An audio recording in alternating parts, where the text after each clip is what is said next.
Plus encore, je considère toute chose comme une perte à cause de l'excellence de la connaissance du Christ.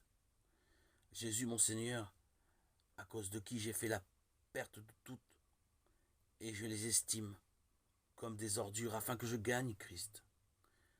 Philippiens 3:8. Par ces quelques mots, l'apôtre Paul met de côté la création tout entière, sans aucun regret ni regard en arrière.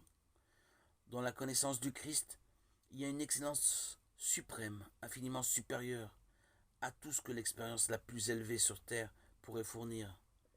Rien désormais, rien, ne peut détourner le regard de Paul de celui qu'il appelle le Christ Jésus, mon Seigneur.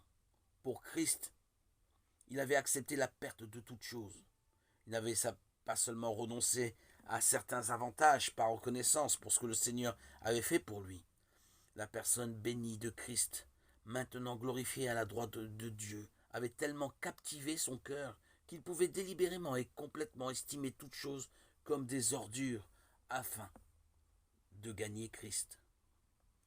Le sujet de ces versets du chapitre 3 n'est manifestement pas d'avoir Christ comme sa vie, principe vital dans son âme, voir chapitre 1, ni comme son modèle, voir chapitre 2, où l'humiliation du Seigneur ressort tout particulièrement, mais plutôt d'avoir Christ comme l'objet et le prix placé devant soi, le but ultime auquel Paul aspirait ardemment.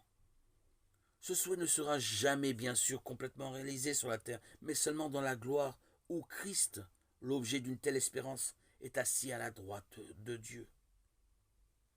L'apôtre Paul porte son regard vers la fin de sa vie terrestre comme un coureur tendu vers le but, arrivé là où Christ se trouve. C'est la seule chose qui pourra pleinement satisfaire son cœur. C'est pourquoi nous aussi courons avec patience la course qui est devant nous, les yeux fixés sur Jésus, le chef de la foi, et celui qui l'accomplit pleinement, lui qui, à cause de la joie qui était devant lui, a enduré la croix, ayant méprisé la honte, et est assis à la droite du trône de Dieu. Hébreux 12, 1, 2. Vers le but, ô Jésus, conduis-nous sur tes traces, fais-nous attendre en paix ton glorieux retour. Objet de ton amour, nous allons au séjour où nos noms sont écrits, où tu conquis nos places.